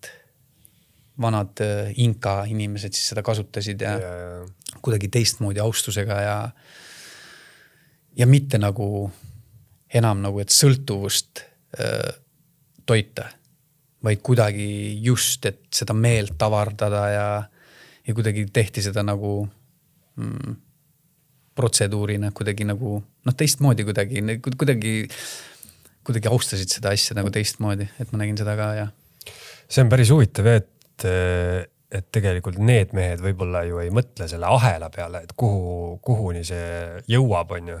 Ja noh, kui üleüldse ükskõik millisele asjale mõelda, siis tegelikult ju ega McDonald's siis purksi keera ja tema võib-olla ei mõtle ka selle peale, kus mingi rasvunud tüüp saab oma selle südameataki, sest ta on terve elu seda fritüüritud toitu tarbinud, on ju. Et noh, põhimõtteliselt ta on ka ju nagu algosa võib-olla sellest surmaga lõppevast ahelast, on ju. Et see on huvitav, et kui seal kuskil mägedes elad ja sul on mingisugused traditsioonid ja sind on õpetatud kasvatama seda niimoodi, see on hoopis kuidagi tundub teine maailm, kui kuskil mingi ööklubi vetsus mingid tüübid on ju triipu tegemas, et aga jah, see on huvitav vahel nagu. Et siis ma käisin peale seda vanglat, olin selle sõbraga, ma ütlen sulle ausalt, ta väga tihti pakkus mulle seda varianti, et noh, Cusco oli hästi selline ekstrangeeroolik linn, see tähendab seda, et nagu hästi palju oli turisti, et saadki kuskil, noh, mina räägin inglise keelt ja noh, oleks saanud rääkida seal mitmes erinevas keeles. Ja oleks pakkus pakkuda, tööd nii-öelda. Ja, pakkus tööd kogu aeg. Aga noh, õnneks ma ikkagi nagu ja ma ei tarbinud ka ja siis käisime väljas, käisime ööklubides tantsimas ja noh, veits tegime seal show'd rohkem kui vaja oleks, siis sain tuttavaks oma praeguse naisega, Ashley'ga ja temaga koos. Ma olin temaga 100% aus kohe algusest peale, sest see oli midagi, mis ma ka vanglas nagu enda jaoks nagu võtsin südame asjaks, et lihtsalt olla aus, sest ma tundsin, et kõik need valed, mis ma olin kogu aeg pidanud valetama ja need lood, mis ma olin pidanud kogu aeg nagu kellegile kokku jamama, et mingitest asjadest lahti saada, et kuidagi need valed kõik olid kogu aeg käisid järgi, ei lasknud sul rahulikult elada ja kuidagi võtsin vastu, et nagu, et ma olen aus. Mis iganes see on, mis iganes see situatsioon on, ma olen aus, et mul praegu isegi naine on öelnud, et vahest oled ikka liiga aus, et võib-olla nii aus ei peaks olema. Aga oma naisele ja ta kuidagi nagu, meil oli see klapp oli niivõrd hea ja võib-olla temal tekkis veits siukene tunne, et tema peab mind päästma võib-olla veits. Ja võib-olla ma tundsin, et ma tahan, et keegi mind veits päästaks, sest tegelikult ma olin väsin, nagu ma olin sitta kanti väsin, nagu mu hing oli niivõrd väsinud, et ma nagu ei olnud 100% kindel, kas ma üldse tahan edasi minna või kas mul üldse on mingisugust tulevikku või miks ma üldse seda teen või mis selles üldse pointi on, nagu kuhu ma tagasi lähen üldse või mis nagu, et nagu kõik siuke segadus ja kõik see stress ja ärevus ka nagu noh, nüüd kui ma tagant järgi mõtlen, siis ma tean, et see oli selles kõiges. Aga oma praeguse naisega siis me käisime hästi palju, matkasime, ma hakkasin oma pabereid ajama, pidime Liimasse kolima, Liima on siis nagu suur kapital, olime seal, kõik võttis aega hästi palju ja samas ma siis juba natukene jõin ja kusjuures kõige hullem on see, et ma isegi, noh, ma nii imestan, et see on hullema, et ma isegi oma naisega, kui ma nagu jõin, et ma võisin täiesti mingitest väikestest asjadest põlema minna umbes, et noh, närvisüsteem kõik oli nagu täiesti paigast ära. Noh, kui ma tagasi mõtlen praegu, siis ma olin ikka täielikult omadega katki, nagu ma välja sain sealt, et ime, et mul see naine üldse nagu on siia maale minuga suutnud nagu. Ashley on Ashley, siis usakas. Ta on Kanadast pärit, jah. Et temaga oligi, et me saime ööklubis saime tema tuttavaks, ta oli ühe sõbrannaga, temal oli tegelikult kõik buss oli juba organiseeritud, ta pidi minema Boliiviasse, ta oli lihtsalt läbisõidul, tal oli vend seal käinud just, tal vend elas Mehhikos ja kõik oli nagu noh, organiseeritud, tema pidi ära minema, aga meil see klapp oli niivõrd hea, ta jäi ja ma hakkasin oma pabereid ajama, see võttis aega, ma mäleta äkki 3, 4, 5 kuud, ei taha sulle valetada, ma täpselt enam ei mäleta neid seda täpset aega, aga siis pidime minema Kanadasse.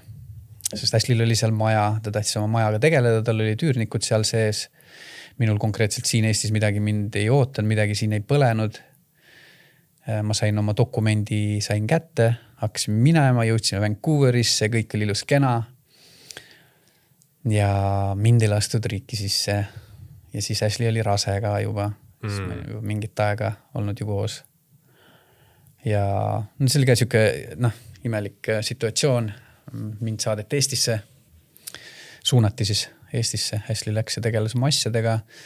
Ja nii kui ma siia Eestisse jõudsin, siis tegelikult oli kohe see, et vanad tuttavad, kõik vana seltskond, alkohol, kohe alkoholi tuli kaasa, kõik ekstra, kõik muu. Ja kohe tundsin, et jälle see sama kuradi must auk tõmbab mind sisse ja ülikiiresti. See ongi kõige hullem, vaata nende sõltuvuste asjade juures ongi see, et kui ma nüüd alustan oma sõltuvust, ma nüüd olen sõltuvuses, ma lõikan ta ära, ma saan kaineks. See ei tähenda seda, et ma nüüd läheksin tagasi.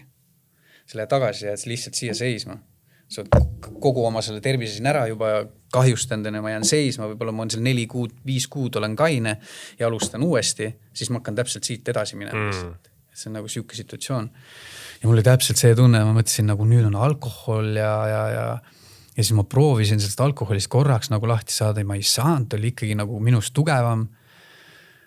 Ja kuni sinna maale nagu, et ma lõpuks ikkagi sain selles mõttes, et see on tükk tegemist. Ma ütlen ausalt, see alkoholist võib-olla lahti saamine tolle momendil võiks isegi panna sinna samma kõrvale, mis see kokaiiniga, sest see alkohol on ka ikkagi väga tugev, sest see on kogu aeg ja igal pool ümber nagu.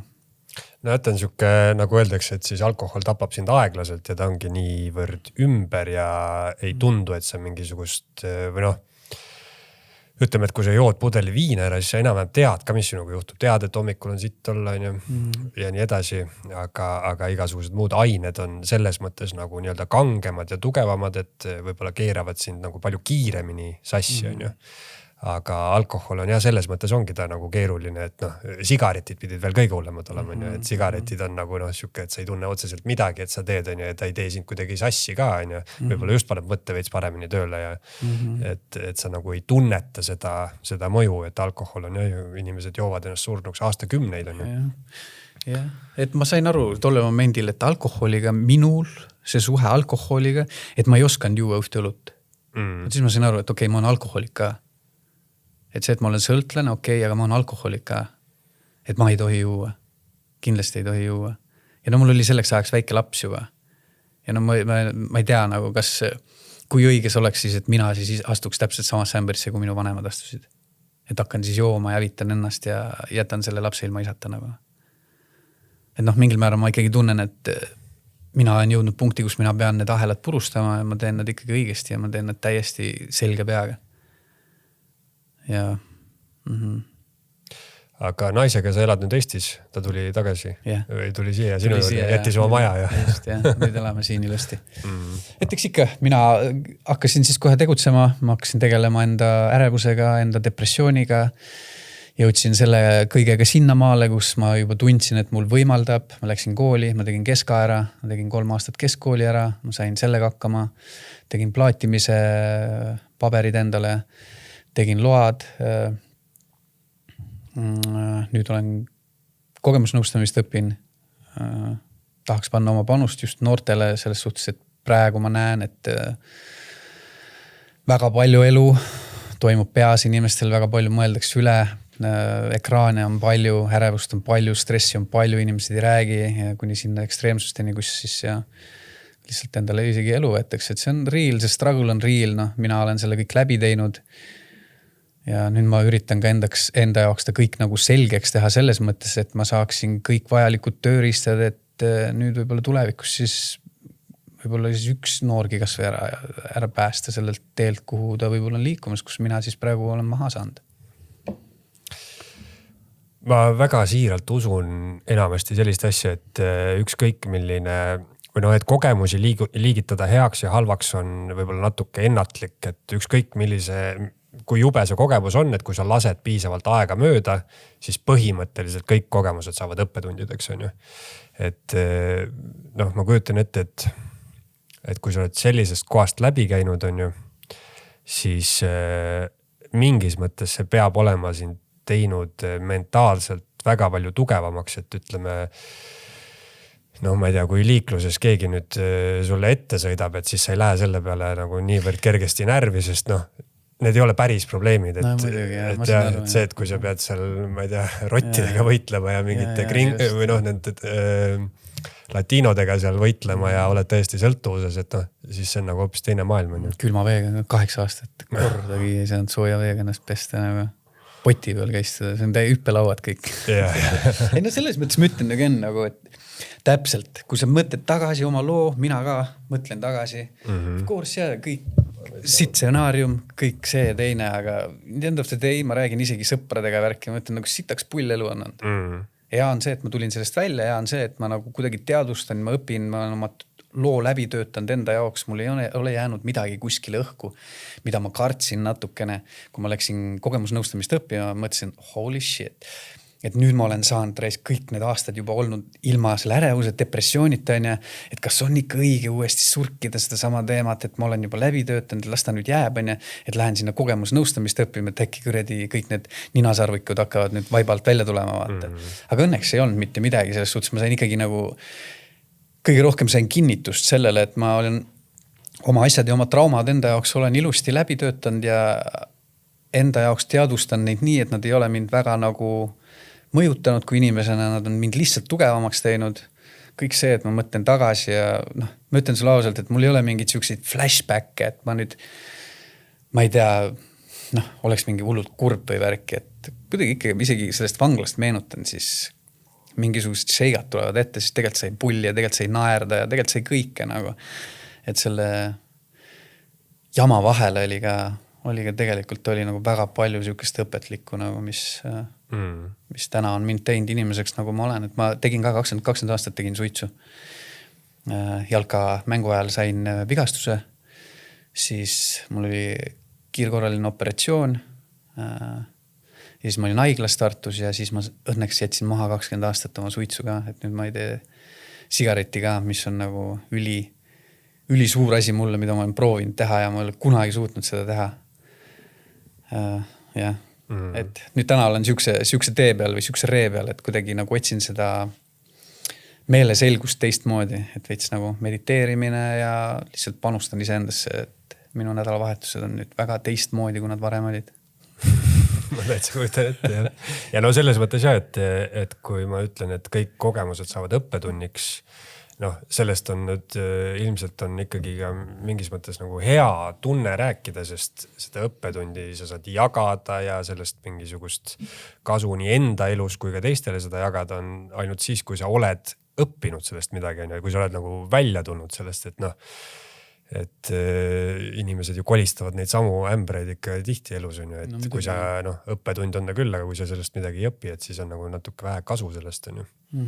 Just, ja lihtsalt ma arvan, tõesti, vaadates, mis meil toimub siin üldse, on seda kogemust nagu mitte kasutada.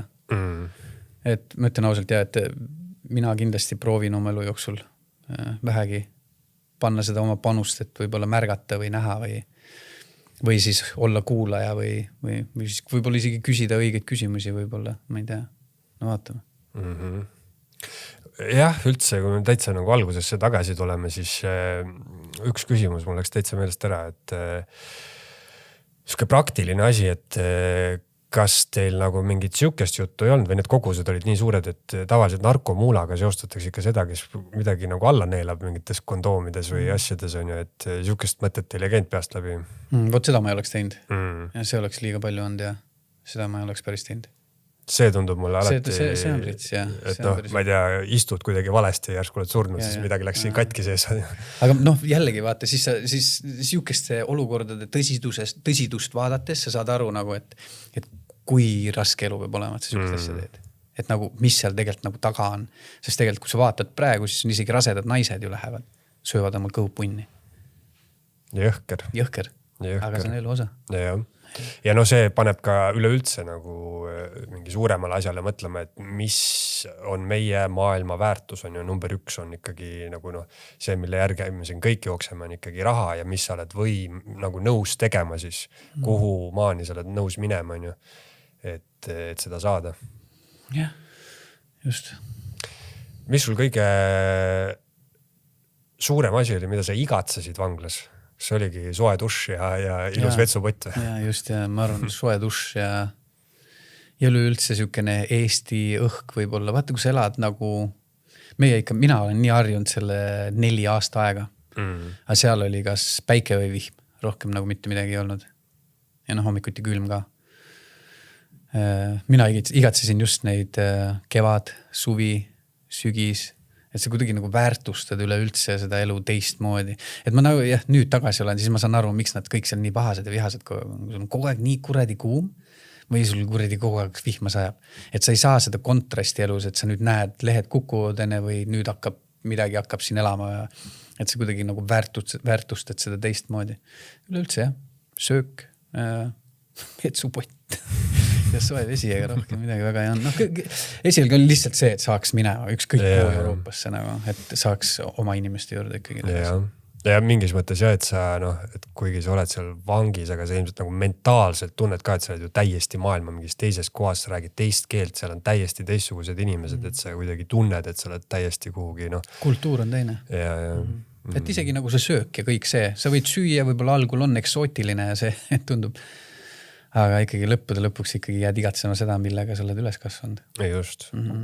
Ja aastaaegad on ka, see teema on ka hästi huvitav, et kui sa oled harjunud kasvama siin, et siis sa näed, põhimõtteliselt sa võid iga hetk vaadata välja aknast ja vaatad puud, on ju, ja sa oled harjunud nägema justkui eluringi, on ju, et tuleb see suremisperiood, kõik lehed langevad, on siuke talveuni, on ju, ja siis on jälle tärkamisperiood, on kuumaperiood, on ju, ja siis jälle see ring hakkab uuesti pihta. Et see on ilus, jah.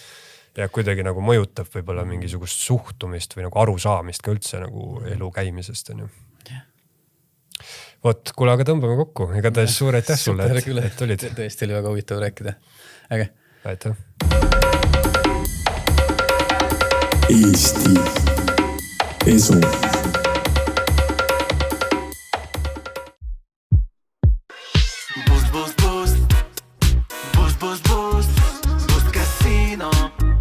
Boost Casino.